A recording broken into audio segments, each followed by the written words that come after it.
Well, thanks for having me, guys. Let me start with a question. What do you think the main driver of population growth in Colorado was? Yeah, tuberculosis. I know, when I was looking that up, I expect to see mining. It turns out that by 1900, about a third of the population in Colorado was actually here because of tuberculosis. That was considered the dry air and the high altitude would help with tuberculosis. So it wasn't mining. I was expecting that answer myself. So I'm Paul Knowles. I'm the assistant director at the Museum of Northwest Colorado. How many of you guys have been to the museum in Craig, downtown Craig? For those of you who haven't, I definitely encourage you to come out there and see it. We have one of the largest collections of cowboy firearm and paraphernalia on public display anywhere in the West, as well as dinosaur footprints and mammoth bones and famous outlaw guns. In fact, one whole speech I think that was given here was on Harry Tracy. We actually have Harry Tracy's full gun rig that was taken off of him when he was arrested in Browns Park. So definitely come out and see it at some point. We even have a full fire truck in the entryway. So I'll begin actually just giving you a little pretext of what was going on to bring us to Colorado, being a state. And I'm going to go way back. So in the 1500s, you had Spain. Pretty much Spain claimed everything in western United States. That was pretty much the case for 300 years. In 1821, Mexico claimed independence from Spain, and that included this area. So the entire west of the, pretty much everything west of the Continental Divide became Mexico at that point. That remained that way only until 1836, when a little colony called Texas revolted, and there was a little dispute over a border.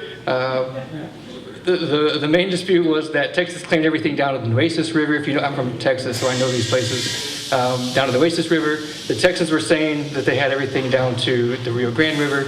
Well, it created this nice little stovepipe that went all the way from the headwaters of the Rio Grande, which is over by Silverton, and then the headwaters of the Arkansas, which is over by Leadville, straight forward to the 42nd parallel. And that created this nice strip of land that included, smack dab in the middle of it, Steamboat Springs, Colorado. So you were all Texans at one point. Yeah, you're welcome. So that remained until about, like I said, that was very much disputed. That was a dispute. Not only did Mexico say, granted you revolted, we don't recognize you as a nation. We also don't recognize that you own everything down to the Rio Grande. Then Texas seceded to the United States in 1845. Therefore, this strip of land now became the United States. Disputed once again, which is what led to the Mexican-American War. That was resolved in 1848, and then at that point, this became the state of Texas. So this was now a state of Texas for only 2 more years. The Compromise of 1850 occurred. The Compromise of 1850 turned this all into Utah territory. Utah territory consisted of everything that's currently Utah over to the Continental Divide. So that was now one big territory of Utah, and that lasted that way for 11 more years. In that time, in 1858 to be exact, gold was discovered in the Front Range, right around Denver, Aurora area, Cherry Creek to be precise. That started to change everything. It was a very fortuitous time for gold to be found because you had a bunch of people that went west in 1849 for the California gold rush, and you also had the Panic of 1857. And the Panic of 1857 is considered the first worldwide financial panic. So there were a lot of people that were in dire straits and out of work. And here comes these reports of gold being found in Colorado. It immediately became known as the Pikes Peak Gold Rush, even though the gold was not being found at Pikes Peak. It was a landmark that people knew. So it was the Pikes Peak Gold Rush, but really it was north of there, obviously in Denver. And this was actually not here, but from the Continental Divide east at that point was Kansas territory. So that's how it started off. So this is 1850, so they're called 59ers. So the rush actually occurred in 1859. We see an influx of people coming into Colorado. At that point, there's also some tension that's been mounting for decades, which was over slavery. And you have this possibility of a civil war brewing pretty quickly. And the reports of there being a mineral-rich area here in what was then the Kansas territory prompted the United States to draw the lines of Colorado territory in 1861. They did it just in the nick of time, and it wasn't just to claim it as a northern state for slavery, but also just because the possibility of this having a ton of minerals in it could help fund the war if it did come to that.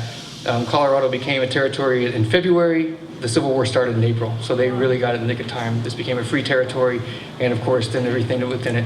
And the boundaries have stayed the same ever since. It stayed the Colorado Territory all the way up until 1876, at which point it became a state. So, just like the California Gold Rush, everything that was easy to find was found quickly.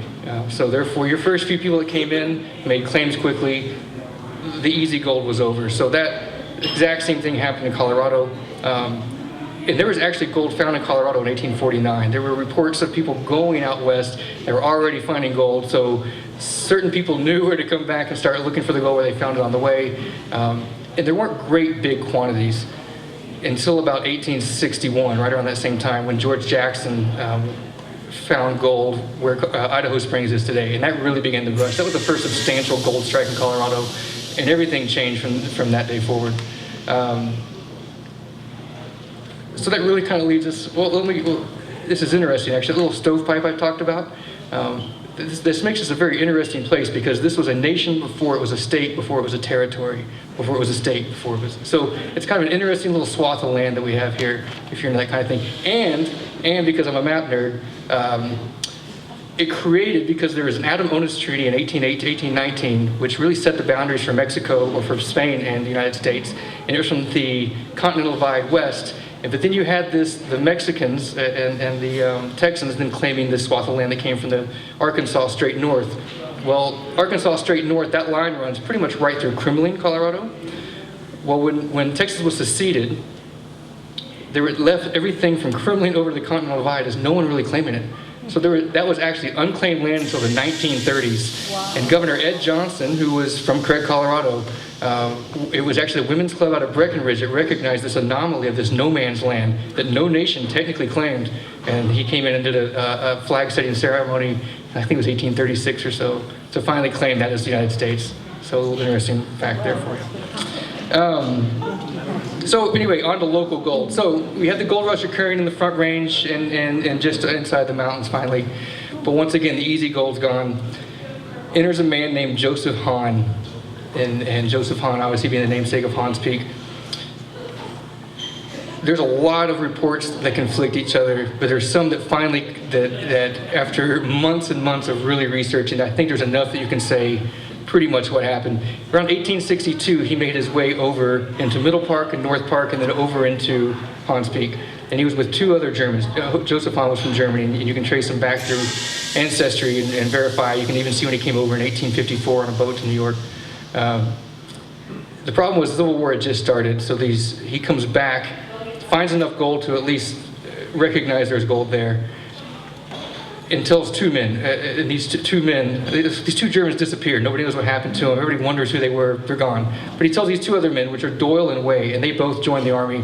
One actually fights, Doyle does, in Sand Creek Massacre, and then you have Way as well. So they both join the army. They don't get a chance to come back until 1865. 1865, the three of those men return back to Hahn's Peak, jump in there. They find enough gold again to verify that this is something worth exploring. It's actually in 1865 that Hoyle, so Doyle is a great piece of history because John Campbell, who was kind of the historian for Steamboat back in the 1890s, early 1900s, found Doyle. And he was living in a soldier's home down in Monte Vista, and they started a relationship with letters. So Doyle actually gave his firsthand account of everything that happened. And there is full on, I've got everything printed out of his letters saying, here's what happened, here's what we did.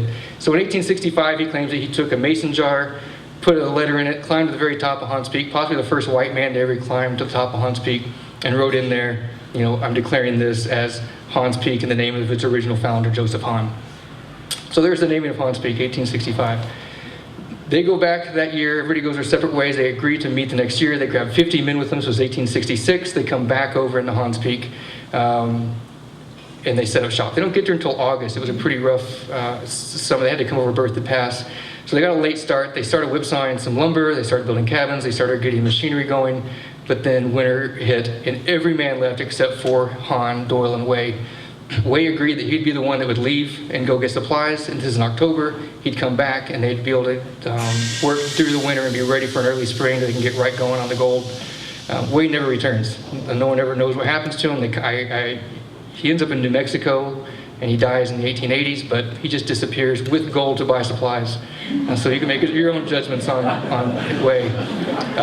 Well, this left Han and Doyle in a pretty tough place, and they somehow made it all the way to April. And he talks about how they just passed the time basically getting wood ready for the next year and planning for the next year. But if you know Hans Peak, two things happen. One, every animal up there leaves, so there's nothing really to eat up there. And also, the winters are about a month longer than anywhere else around here, so they really were in for it. They somehow made it. He talks about they hunted mountain lion. They never could shoot one. Their best day they had that entire winter was when they chased down a rabbit into a hole, and there were 2 other rabbits in there. So that's really what they lived off of. Well, come April, they're pretty much done for. They pack their things, and then they start trying to leave. This is a very long winter. This is a late winter that's happening. So they come up and over, and they start hiking down. They're trying to get to Empire, which is where they came from. Empire being just over Berthoud Pass. They follow the muddy down. They get close to Kremling. Han's older. He's probably about 20 years older than Doyle at this point.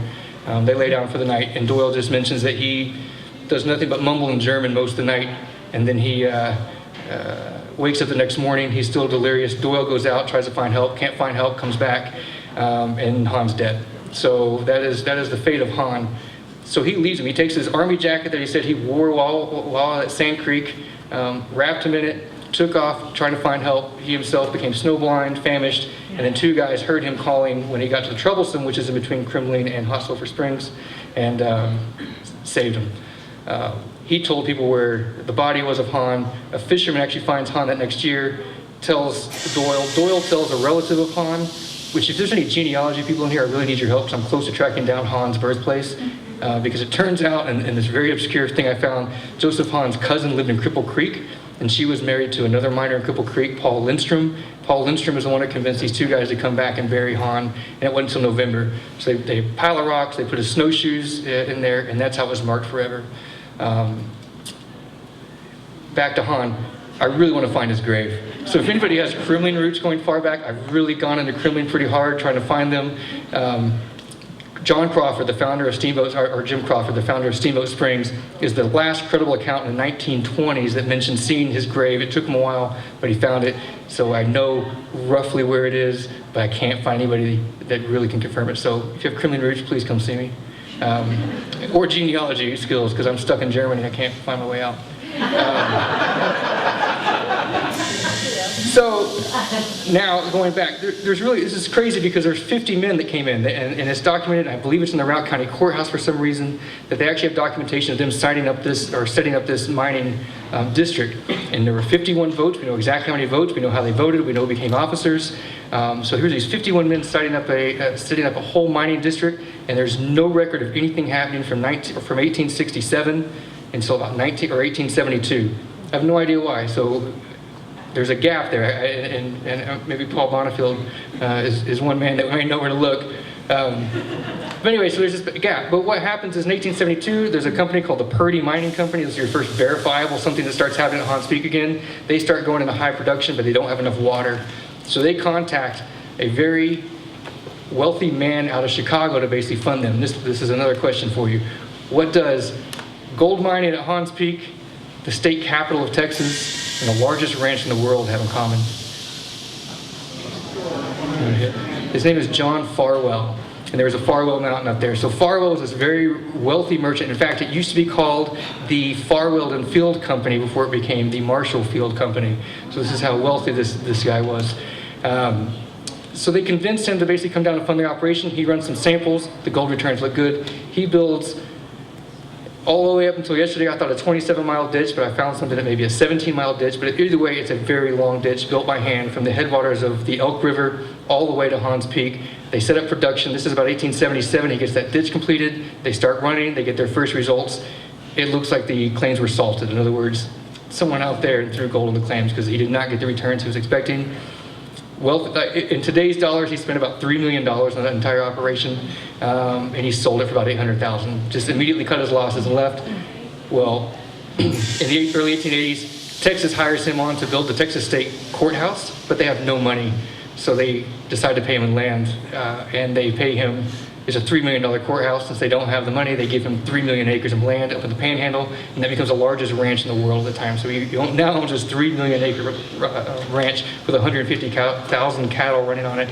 So there's Farwell's connection to up here. Amazing character in his own right. He was a very religious man. He set up camp in Hans Peak. It became known as International Camp. That was the name of his company. It was the International Mining Company. Right up here.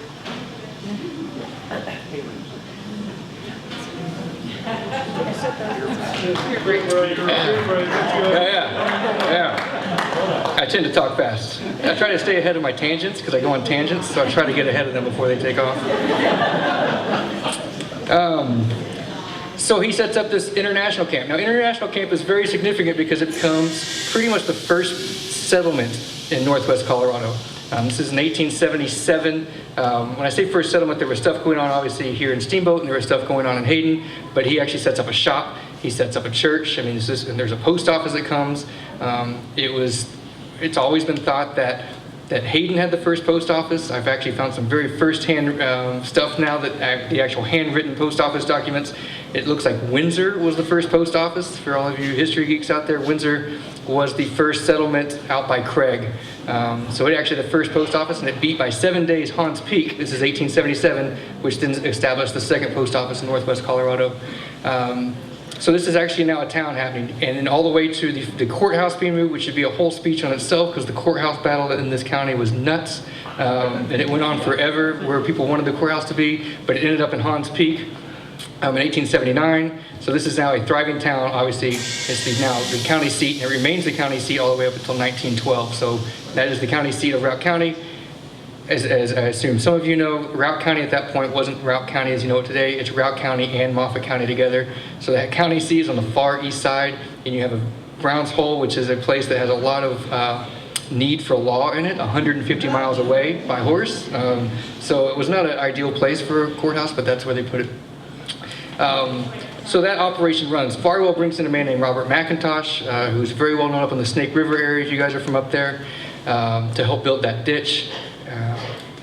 And when he cuts his losses in 1879, 1880, that's when the town actually moves from where it was, which I think I finally narrowed down where exactly that town was, about 1.5 miles to where it is, which is Hans Peak, as you know today, and that's where it remained. Hans Peak was right on a place called Poverty Bar, so they weren't getting good results where Farwell bought. Robert McIntosh took over the operation, ran the ditch an extra mile over to Poverty Bar, which is, if you're driving through Hans Peak, off to your right there's a big flat area before you take a left to the marina. That is Poverty Bar, and that is the first big strike that they actually hit out there, and that's where most of the gold came from. Where am I? Poverty Bar. Thank you. I even explained exactly where it is, didn't I? From that point forward, there's a couple guys. Cody and Hindman are big players up there. They bought it from Robert McIntosh. They actually made it really work. They did some pretty good returns. But by the early 1880s, all the kind of big strikes died out. If you read the newspapers, you would think they're finding nuggets as big as your head. I mean, that's true of pretty much everywhere you see strikes happening. There's companies that come in, they want to sell shares, and there's big strikes and gold assays coming out to, $4,000 a ton. These are just astronomical numbers. Hans Peak never really produced that much. It produced enough to keep people coming and interested. But Hans Peak is also one of these anomalies of the lode was never found. Most of the time, the way you gold pan is you come through and you find gold in the stream and you pan it up until you run out of gold, then you go back to where you were and you go up. When you go up, you find a lode coming out of the ground that's been weathering into the stream, and that's where you start drilling. Isn't that lode? And that's where your money is. The lode isn't at Hans Peak. They never could find it. There's been a lot of theories of where it is, that maybe it just weathered away and what you have left is there. There's probably about 4 or 5 different theories of really where it is, all the way down to it's just been covered up from landslides and it's still there. But if you want to get rich, it's out there somewhere. I meant to start with this and I missed it. A couple terms just on gold mining that I think help to kind of understand what's going on. And one of them is placer gold, and you see it spelled placer. Placer gold is gold that has been removed from its original source rock. So gold is formed in a vein, usually alongside quartz. When it's actually been weathered away, the gold will separate, becomes nuggets and flakes, and that's what you find in streams. That's placer gold. Lode gold is the stuff obviously still attached. Everything around here is pretty much placer gold. There's not much lode gold. There's found a little bit in Hans Peak, but it's not there. Everything else I'm not to mention is all placer gold. Placer gold is typically mined out with a pan, And a pan being gold is the heaviest thing in that pan, sinks to the bottom. And everybody imagines gold panners are sitting down in the stream with a pan, and that's how they spent their days. A pan really was just a sample device. It was to sample what you were finding, or to run the concentrates at the end of a day of using a sluice box. And a sluice box, which I brought one up here, is pretty much the same concept as it's been forever. It's a long rectangle. This thing can be hundreds of feet long, and there are ripples in it. And these ripples kind of point one direction, and when the water and the material runs over it, it creates an area of low pressure behind it, so the heavy stuff wants to fall into it and sticks, and the light stuff gets washed out. So that's what a sluice box is. Everything, even down to hydraulic mining, where they just sit there and blast away a whole hillside, is to bring the material down and run it through a sluice box eventually. You can run a sluice box for many days at a time, and then you stop all operation, you remove everything out, then you run the concentrates with pans, and that's where the concentrate of gold is. So if that helps. And to further my nerd knowledge, I actually owned some gold claims up at Hans Peak at one point. There is gold up there. I would not say it's enough to pay for your gas up there and back, but it's there, and it's still claimable. There's an 1872 law that still exists. Yeah, I know the geologists, that they did all the drilling up there on Hans Peak. That's why all the roads are all over. Right. And he said there's a lot of gold at Hans Peak, but it's so deep, you can't get to it. So he was saying that there's a lot of gold at Hans Peak, but it's so deep that you can't get to it. And that is definitely, so one of the first things they try to drill into is getting to the center, because one of the original theories was that there was a pipe basically running up the middle of the Hans Peak, and that the gold spewed out the top of it, and that's where all the gold came from. That's not really the case, but that was actually one of the first things they tried to do was get in there. There's actually Tim McGill, who lives here in town. His father owned, it may have even been Tom, was it Royal Flush? I think it's a Royal Flush, and so Tim still owns that property up there. Royal Flush was another lode mine. Now there were other minerals in there. There were silver and copper were big ones up there, so it wasn't just gold. They did find enough stuff to at least make it interesting, but the gold veins they were looking for never really did produce.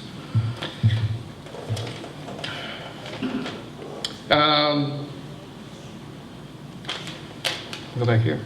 So I want to go into another.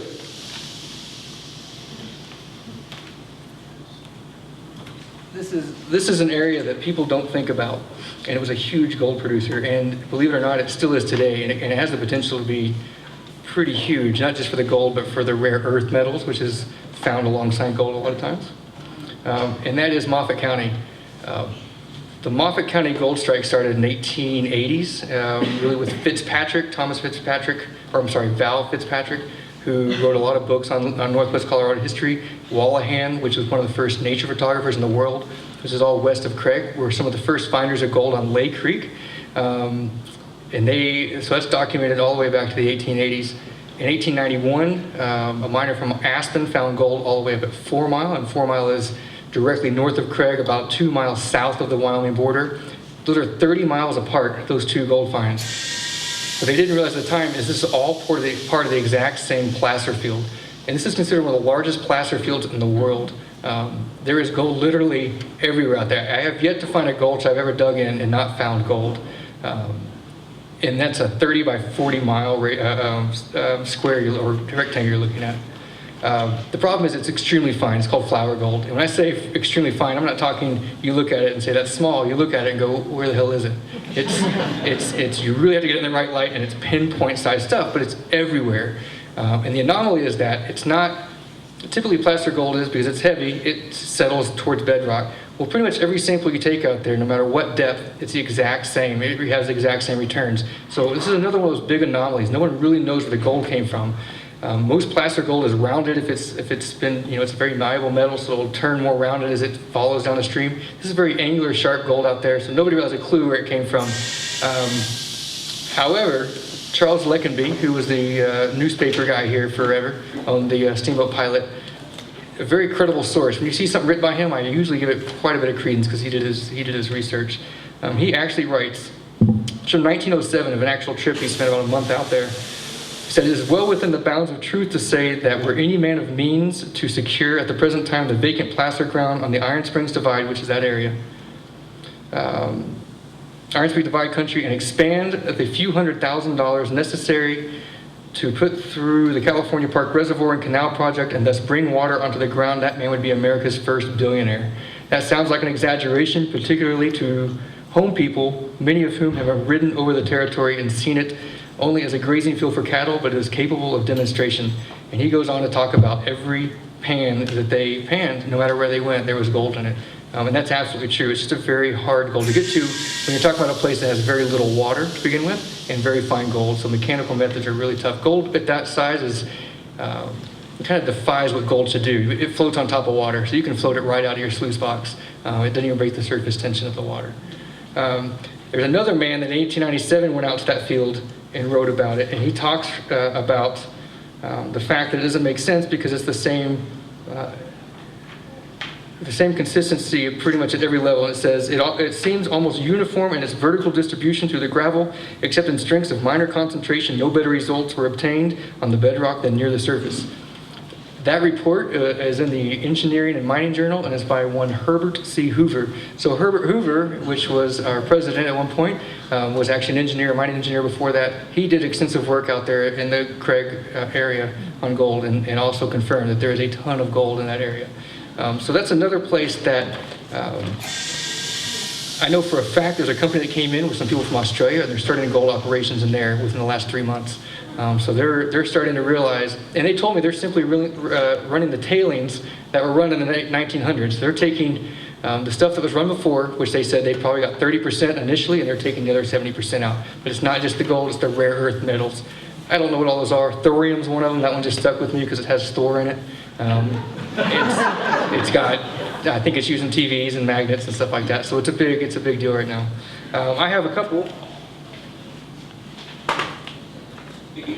couple pictures of 4 Mile. When you think of gold mining, you always think of mountain and pine trees.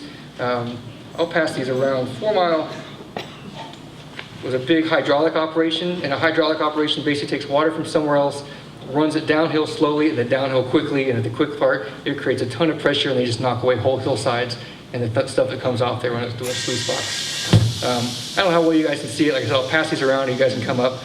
This is the middle of sagebrush country doing some serious gold mining. Flat sagebrush, like I said, not what you think of when you think of gold mining.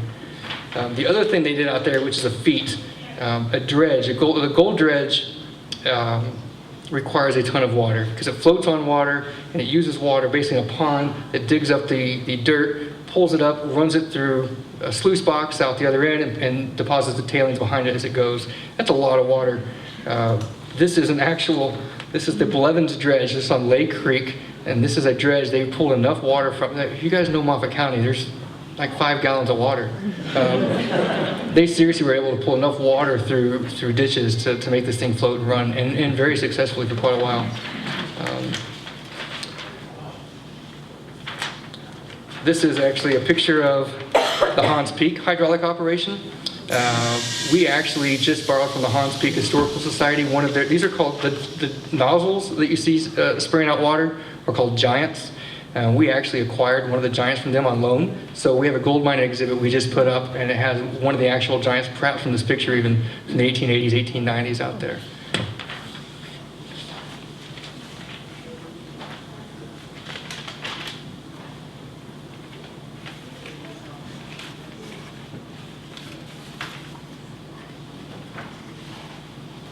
So other camps that you've probably heard about. One is Slavonia. You guys know where Slavonia is? So that was about 1905. Gold was first discovered there around 1895. But 1905 is kind of when that camp started taking off. And the reason it's named Slavonia, it was a group of Russian investors out of the Front Range that actually incorporated that and got it going. So that's where Slavonia came from. Willow Creek is another big one that starts around 1915. Willow Creek's pretty cool because there's still stuff there. If you guys are going to Hans Peak, you crest at one point. There's a cattle guard, which I know, I argued there. By the way, this is my wife, Becca, back there, and my 2-month-old son. and then it's also my dad's 70th birthday today. Little interjection, sorry. Willow Creek, when you top Willow Creek Pass, so where all the houses are, and then you have that absolutely amazing view of Hans Peak in front of you, and that big valley down below. If you look off to your right, there's the remnants of a couple cabins. That was a Willow Creek placer camp. Pretty big deal for about 10 years. Where I mean, there was dances. They have a baseball team. I mean, this is a big operation going on there. And once again, all these articles talk about how huge things are going to be, and then nothing really pans out. And this was supposed to be one of the richest finds in Colorado because everyone thought the gold from Hans Peak settled into an ancient lake right there and settled down, and that's where all the gold was, but it wasn't. Once again.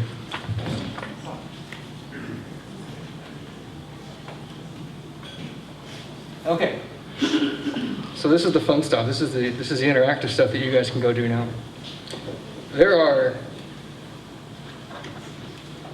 There's gold evidently still out there buried, I guess is what I'm trying to tell you. And you guys need to go find it and tell me about it.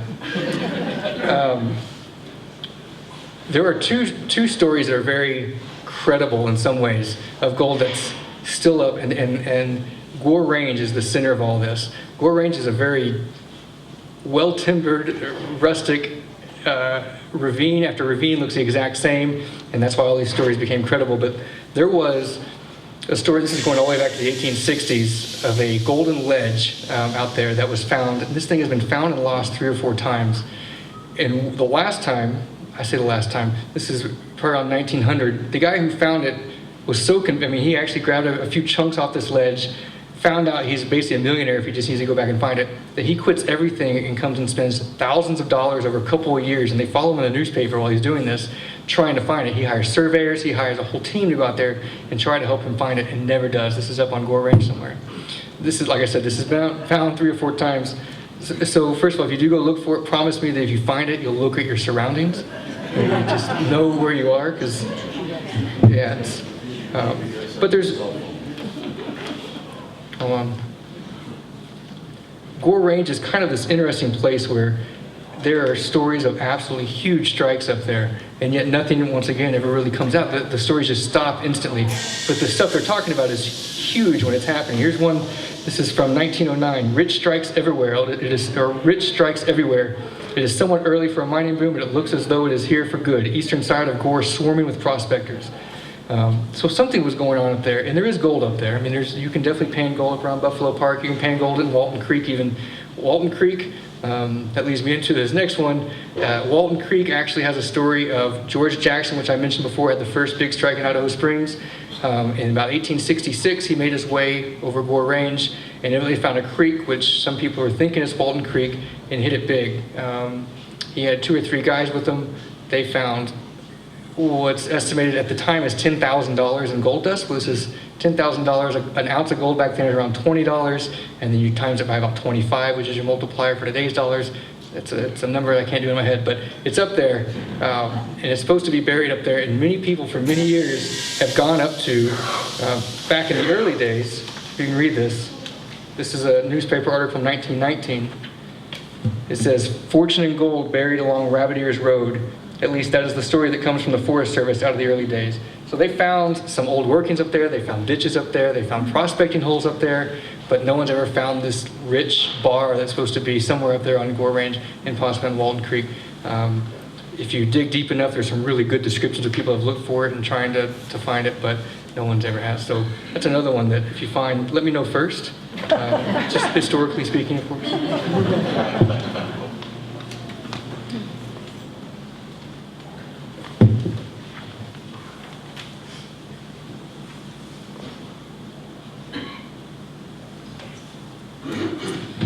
There's another report somewhere, and this is one that Laurel from the Hayden newspaper, or Hayden museum that told me about, was California Park is another place that really has some lost gold mine. There's a guy out of Craig that's trying to find it. I actually ran into, it's amazing when you start talking gold, most people are closet gold people out there. And a lot of them are looking for treasure, and he's also looked for the one on Gore Pass or in the Gore Mountains and never has found it. So somewhere in California Park, I can't find any credible stories on it. I found one little mention of someone saying there's a lost mine up there, but I never have. So once again, if you guys have some information, I'd love to learn it. And past that, that's pretty much all I have on local gold. That's kind of where we are today. There's, like I said, there's still gold. If you guys want to pan, you should. I mean, there's definitely gold out there. There are some mining claims around Hans Peak that you have to be aware of that maybe you want to research first before you're claim jumping. When I say this is an 1872 law, it's literally you go claim the gold. I mean, it's you own not the physical land, but you own the minerals, the surface minerals that are there. It's like $150 for 20 acres and $100 a year, and it's real property at that point. So it's out of the BLM's hand, and you can will it down for the generations. So it's definitely one of those fun things to get out there and do. Like I said, Hans Peak's got some decent places. I actually have some samples of Hans Peak gold up here. If you guys want to see it afterwards, I'd pass it around. Pass it around. Yeah, I figured you want me to.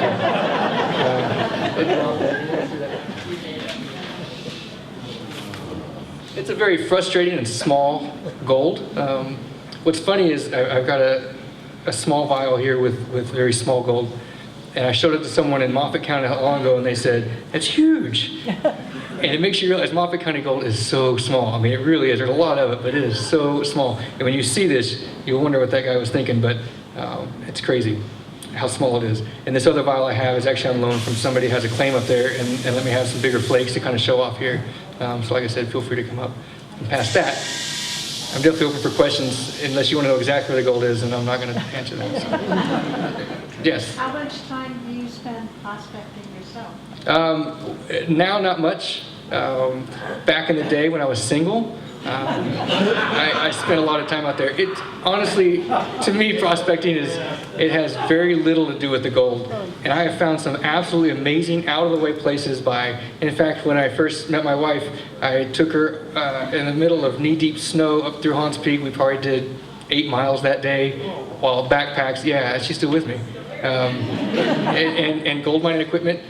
And we maybe found 4 or 5 flakes that day, but the scenery and we've stumbled upon freshly birthed antelope up there that we walked right. I mean, there's just to me, it's such a great opportunity to go out and just see stuff. So I used to spend quite a bit of time because it was my excuse to go somewhere and do something with my hands, but not as much now. But to answer your question, back in the day, I'd probably spend 3 weeks out of the summer out there just consistently mining. And what did you do? What's your technique? Yeah, so there's multiple ways to do it. Most of the gold, especially on Hans Peak, isn't in the streams. Most people think you go and dig in the streams. There's gold in the streams, but most of the gold out there is actually found on ledges. So it's actually high up, and it's tough. Hans Peak is not an easy place to figure out because it's not where you would think it was. A lot of times you find an old stream bed and there's benches, and then therefore you can dig on the benches, and that's where the old gold deposit was, and then you pan it. There you just have to guess and dig in a couple places and then go pan it out. And when you finally find a place that is producing, then you dig buckets out, and you go set up a sluice box, and you run those buckets to the sluice box. But on top of that, Hans Peak also has a very high clay layer, and that clay will gum up down the sluice box and grab all the gold as it goes and rolls down your sluice box and take it right out the other side. So yeah, there's multiple techniques. There's guys out there that take full-on equipment.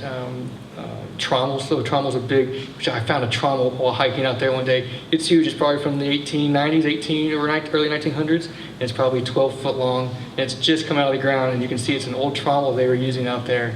And a trommel is this big round tube. They would spin round and round. They would run the material down, and as it was spinning, it would break up the clay, and it would go through the holes, and those holes would go down into a sluice box, and then run it from there. So it's actually a cool trommel out there. Couple points, but first off, and most importantly, the definition, I'm an exploration geologist. Yeah. And the definition of a prospector in my field of expertise is a hole in the ground with a liar standing next to it. I've got plenty of newspaper articles that prove that. Aside from that, 2 points. One, Bill Bowes, well known locally, drilled to over 3,000 feet below Hans Peak, and metal values decreased as the drill holes went down. And in addition to that deep hole, he drilled several tens of shallower holes and didn't find much. And the Hans Peak geology and results of his drilling are covered in 2 U.S. Geological Survey bulletins. I forget the numbers, but you can Google it. And the other thing, I work for American Smelting and Refining, also known as American Steeling and Routt, which is the source of the Guggenheim family fortune, the museums and so forth, and examined the Craig area placer deposits and all of that. We even had Herbert Hoover's original report in our files. The greater Colorado River Basin is about as big as you want to make it, is full of that flour gold, but nowhere has it ever even come close to being profitable for reasons that you alluded to. It's Right. so fine that it's almost impossible to cook. If I knew you were in the audience, I would have shut up a long time ago. Can you repeat a quick summary of what you said? So yeah, what was your name? Doug Smith. Doug Smith here is way more knowledgeable than I am when it comes to gold and exploration. Was explaining that shafts were dug all the way 3,000 feet deep. Drill holes, not shafts. Oh, drill holes, okay. By Bill Bowes. If you guys don't know Bill Bowes, he is a mining legend. In fact, he had over 3,000 mining claims when I looked him up once. He is the father of Tammy Delaney. If you know Tammy, that's Bill Bowes' daughter. Tammy owns the Wild Goose Granary Coffee House out there in Hayden, and is also very active in a lot of other areas. So you were saying that some test holes, actually, as they went deeper, the test values got less, so that we're not becoming more, if I'm correct on that. Then also that there are many areas that have this flour gold that's basically everywhere, but it's just not profitable to mine. In fact, I had a guy come in who owns a bunch of land out in Moffat County. He brought in 2 Maxwell coffee jugs and said he had his land assayed to, he said it came out to about $2 million worth of gold is what they estimate on his land, but it cost about $4 million to extract it. So he's sitting on top of gold and can't do anything about it. Yes. You said no research, did you find silver anywhere, or was that not as far north? So what's interesting is I find that the gold up at Hans Peak is kind of high in silver content. I think it's only 85% gold, and the rest is silver and I think copper. The stuff out in Moffat County is so it's 94 to 96% gold. So it's very fine. Usually the finer the gold, the higher purity it is. I personally have never found silver in the bottom of my pan, probably because I didn't know what I was looking for. But the gold color of Hans Peak is just a duller color than you'd find in other places, mainly because of that silver content that's in the gold as well. Is that what you call fool's gold? No, fool's gold is usually a totally different substance. And I'm trying to think of the name. What's pyrite? Thank you. Pyrite's usually fool's gold. It's a really dull look. When you compare it to actual gold, it's a very dull looking color, and it's not nearly as heavy, and it smashes when you hit it too. And gold is just such a soft metal. When you hit it, it just flattens out, and that's it. The Hans Peak gold is a natural alloy between silver and gold, so the silver is bound with the gold. It's not a separate mineral. So he was saying that the Hans Peak gold is a silver alloy with the gold, so it's Right. actually part of the gold. Yeah, It's not a you separate wouldn't see one. it separately. Right. So you said that there's little water in western Moffat County, yet you showed us pictures of hydraulic. Yeah. Where did they get the water? So at 4 Mile was probably the biggest operation going on out in Moffat County, then Routt County until 1911. They ran a ditch all the way from Black Mountain, basically. So it was another 17 to 18 mile ditch. And you can follow on Google Earth today. You can follow that ditch all the way. And so what they basically did is it came up and then it shoots down this pipe, and that pipe gets smaller and smaller as it goes, and it comes out that nozzle, and it's quite a high pressure coming out the other side. But like I said, they had to bring water in from a long way, and it's all hand dug. I mean, that's what's amazing about it. And what's cool about the Farwell ditch, which I mentioned, which I really want to know the exact distance because most things say it's around 27 miles, is I've heard rumors of them trying to map that out and possibly turn that into a trail, which would be an amazing trail from the headwaters of the Elk River, which is up kind of by Slavonia, northwest of Slavonia, all the way down to Hans Peak. So that'd be an amazing trail and obviously a pretty even grade the whole way as well. Plug in, the Hans Peak Museum is open in the summers. We have one of the big pipes that the water came through, is made out of wood. And we open Memorial Day weekend. We usually just have the weekends, the first 2 weeks of the summer, and then 7 days a week, noon to 4 until Labor Day. So if you didn't hear that, that was a plug for the Hans Peak Museum, which opens Memorial Day, you said? That is an absolutely amazing museum as well. Really cool mining history there. They also have a jail cell that held Lamp and Tracy, which were the famous outlaws that came through. So definitely make sure you go out there when you're going to find your fortune to stop at the Hans Peak. It's open 7 days a week, you said? Yeah, 4. From noon to 4. Mister, do you know the Australians that are coming into Moffat County, or have they got a new method, or? No, so I don't know, and maybe someone help me out. So the company is Ferris Haggerty. Are you aware of Ferris Haggerty? So it's a pretty large company. The company isn't out of Australia, but some Australians came in because they were getting basically a mining safety procedure going on before they went out there and started mining it. But it's just a whole area full of tailings, and they're just rerunning that. I don't know. They invited me out to come see it, but I haven't gotten the. They said they'd call me and let me know when to come, but I haven't had that yet. So I don't know what they're doing to make it different. There's a guy by the name of Orvie Zimmerman who's also in Moffat County. Generational. His family goes all the way back to 1905, running gold out there. Orvie is he's a mad man in a lot of ways, but he talks up here somewhere, so you really don't know what he's saying. But he's got all these theories of where the gold comes from, and that he's found ways to tease it out of the water, so it's microscopic gold. He kind of talks in this area that you don't believe, but at the same time, this company is looking for him, saying that he's got some techniques they want to talk to him about. So whatever that is, I don't know. Anyone else? Paul? Yeah, just to think any of you might want to do some prospecting. A friend of mine, in the spring year after the snow, what he would do is go out called county roads. And all the places where they have these culverts that run underneath the road that ripple, you have yourself a system to go and just dig out there and find out how much gold is right there in the county road. Because you have a sluice box. Absolutely. That's a sluice box where you work on.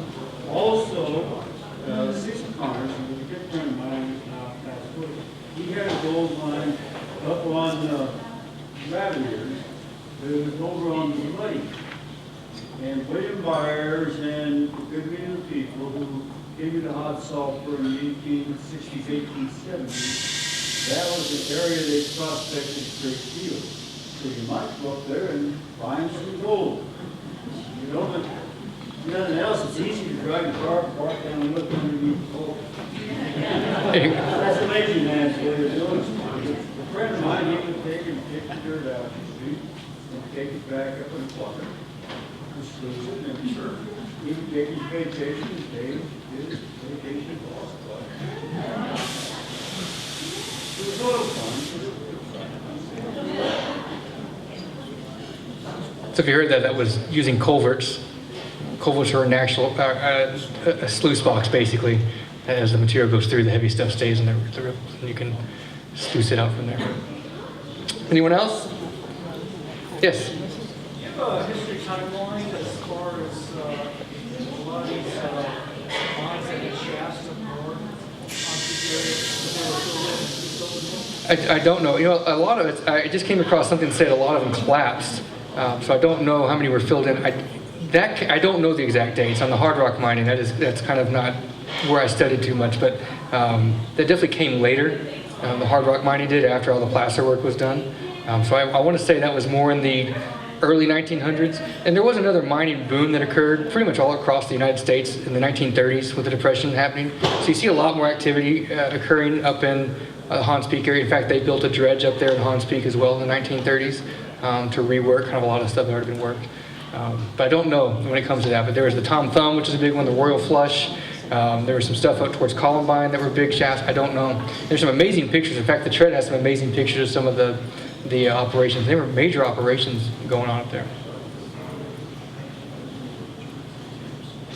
Anyone else? All right. Well, thank you guys so much. We have the museum. We have a bunch of our brochures back there you can pick up on the way out. Definitely pick one up, check it out, and come see us out there. It's downtown Craig. There's a Wyman Museum, which is on 40. Also a great museum. Definitely check it out. But we're the one actually in downtown Craig, so make sure you come all the way to see us. All right, thanks, guys.